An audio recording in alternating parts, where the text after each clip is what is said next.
How to transfer WhatsApp chats from iPhone to Android phone without cable. Hello everyone.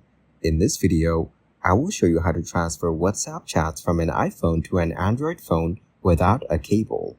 First, download and install Mobile Trans app on both iPhone and Android.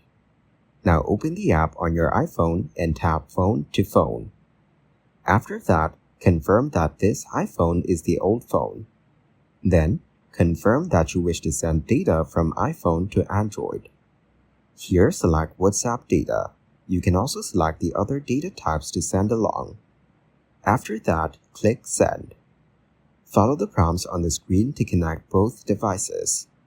As soon as a connection is established, the transfer will start. Wait for the process to be completed. Besides the Mobile Trans app, you can consider other wireless methods discussed here.